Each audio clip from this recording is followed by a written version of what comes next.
ఈ రోజు తెలంగాణ రాష్ట్రానికి ఒక ముఖ్యమైన రోజు. కాంగ్రెస్ ప్రభుత్వం పూర్తి స్థాయిలో అసెంబ్లీలో బడ్జెట్ ప్రవేశపెట్టింది. ఆర్థిక మంత్రి బట్టి విక్రమార్క గారు దాదాపు 3,24,234 కోట్ల రూపాయల బడ్జెట్ కి రూపకల్పన చేశారు. ఇది కేవలం అక్షరాల జాతర మాత్రమేనా, లేదా సామాన్యుడి జీవితాన్ని మారుస్తుందా? 6 గ్యారెంటీలకి నిధులు ఎక్కడి నుంచి తెస్తారు? అసలు రాష్ట్ర ఆర్థిక పరిస్థితి ఎలా ఉంది? అప్పుల ఊబిలో ఉన్న తెలంగాణను ఈ బడ్జెట్ గట్టెక్కిస్తుందా? ఈ రోజు ఈ వీడియోలో ఏ శాఖకి ఎన్ని కోట్లు కేటాయించారని మాత్రమే కాదు, ఆ కేటాయింపుల వెనక అసలు నిజమేంటి అనేది తెలుసుకుందాం. ఈ వీడియో చూస్తే తెలంగాణ 2026-2027 బడ్జెట్ గురించి మీకు పూర్తిగా అర్థమైపోతుంది. వీడియోని స్కిప్ చేయకుండా చూడండి, మంచి ఇన్ఫర్మేషన్ ఇస్తాను. ముందుగా మన బడ్జెట్ ప్రణాళికని అర్థం చేసుకుందాం. మొత్తం బడ్జెట్ వచ్చేసి 3,24,234 కోట్లు. ఈ మొత్తాన్ని ఎలా ఖర్చు పెడతారు? రెవెన్యూ ఖర్చు వచ్చేసి 2,34,406 కోట్లు. అంటే జీతాలు, పెన్షన్లు,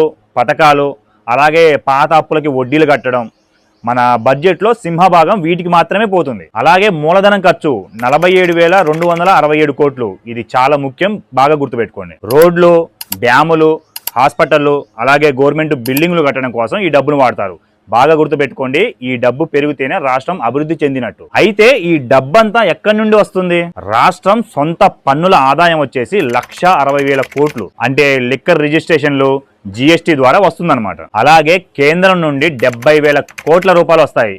అప్పులు, ఇతర మార్గాల నుండి మిగిలిన డబ్బు వస్తుంది. ఇప్పుడు అందరూ ఆసక్తిగా ఎదురు చూసే ఒకే ఒకటి అభయహస్తం, 6 గ్యారెంటీలు. వీటికి ప్రభుత్వం ఇచ్చిన ప్రాధాన్యత గురించి ఇప్పుడు మాట్లాడుకుందాం. దీనికోసం మొత్తం 50,713 కోట్లు కేటాయించింది ప్రభుత్వం. ఇందులో మొదటిది మహాలక్ష్మి పథకం, 4,305 కోట్లు. ఈ డబ్బుని మహిళల ఫ్రీ బస్సు కోసం, అలాగే అర్హత ఉన్న మహిళలకి నెలకి 2,500 ఇవ్వడం కోసం ఈ డబ్బుని ఉపయోగిస్తారు. రెండవది రైతు భరోసా. దీనికోసం దాదాపు 18,000 కోట్లు కేటాయించారు. రైతు బంధు స్థానంలో వస్తున్న ఈ పథకానికి భారీ నిధులు కేటాయించారు. ఈ డబ్బుని ఎకరానికి, సంవత్సరానికి 15,000 రూపాయలు ఇవ్వడానికి ఉపయోగిస్తారు. ఈ డబ్బు సరిపోతుందా లేదా అనేది రైతులు పండించే పంటని బట్టి ఉంటుంది. తరువాత గృహజ్యోతి 2,080 కోట్లు. ప్రతి ఇంటికి 200 యూనిట్ల ఫ్రీ కరెంట్ ఇస్తున్నారు కదా, దానికోసం ఈ డబ్బును ఉపయోగిస్తారు. అంటే ఇప్పుడు మనం కరెంటు బిల్లు కట్టట్లేదు కదా, ఈ డబ్బు ద్వారా మన కరెంటు బిల్లుని గవర్నమెంట్ కడుతుంది. తర్వాత వచ్చేసి చేయూత పెన్షన్ 14,861 కోట్లు. వృద్ధులకు, వితంతువులకు, దివ్యాంగులకు పెన్షన్ ఇవ్వడం కోసం ఈ డబ్బును ఉపయోగిస్తారు. తరువాత వచ్చేసి ఇందిరమ్మ ఇల్లు 5,500 కోట్లు. సొంత స్థలం ఉన్న వాళ్ళకి ఇల్లులు కట్టించడానికి 5 లక్షలు సాయం చేయడం కోసం ఈ డబ్బును ఉపయోగిస్తారు. తరువాత సన్న వడ్లకి ఇచ్చే బోనస్ దాదాపు 3,500 కోట్లు. సన్న వడ్లు పండించే రైతులకు క్వింటాకి 500 రూపాయల బోనస్ ఇవ్వడం కోసం ఈ డబ్బును ఉపయోగిస్తారు. గ్యారంటీల కోసం నిధులు కేటాయించినా గానీ ఆ నిధులు అందరికీ అందాలంటే రాష్ట్ర ఆదాయం అనుకూలంగా ఉండాలి. లేదంటే రాష్ట్రం మళ్లీ పోయి అప్పులు చేయాల్సి వస్తుంది. ఇప్పుడు ప్రధాన రంగాలకు జరిగిన న్యాయం ఏందో చూద్దాం. విద్యా రంగానికి 26,674 కోట్లు.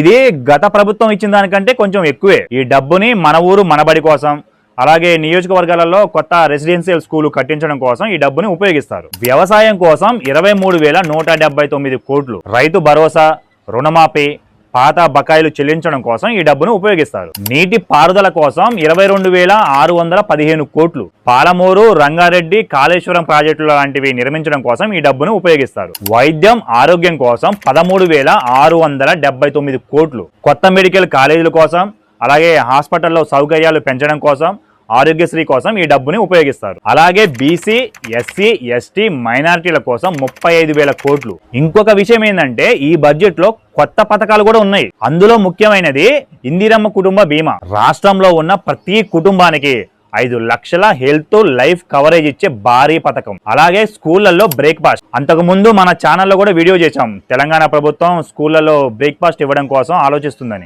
ఆ పథకాన్ని కూడా ఈ బడ్జెట్ లో కేటాయించారు. గవర్నమెంట్ స్కూళ్లలో చదువుకునే విద్యార్థులకి రాగి జావా, పాలు, అలాగే పోషక ఆహారాలు ఇస్తారు. అలాగే ఇంకో కొత్త పథకం వచ్చేసి young India schools and skills. అంటే చదువుకునే పిల్లలకి చదువు ఒకటే కాదు, స్కిల్స్ కూడా నేర్పించాలనేది దీని ప్రధాన ఉద్దేశం. దీనికోసం 5,000 కోట్లు కేటాయించారు. అలాగే ఇంకో కొత్త పథకం వచ్చేసి ఐటీఐ విద్యార్థుల కోసం నెలకి 2,000 ఇవ్వబోతున్నారు. అలాగే స్విగ్గీ, జొమాటో, ఓలా డ్రైవర్లు ఉంటారు కదా, వాళ్ళ భద్రత కోసం ఇంకో కొత్త పథకం తెచ్చారు. మొత్తానికి ఇది తెలంగాణ 2026-2027 పూర్తి బడ్జెట్. ఇందులో విద్య, వైద్యానికి ప్రాధాన్యత పెరిగింది. అలాగే సంక్షేమ పథకాలకి నిధులు కూడా ఇచ్చారు. కొత్తగా కుటుంబ బీమా, స్కిల్స్ మీద దృష్టి పెట్టారు. ఇందులో ఛాలెంజ్ ఏంటంటే బడ్జెట్ బాగున్నా గానీ దీన్ని అమలు చేయడం అనేది ఒక సవాల్. ఇంకొక పచ్చి నిజం చెప్పనా, తెలంగాణ రాష్ట్రం ఒక రోజుకి ఎంత వడ్డీ కడుతుందో తెలుసా?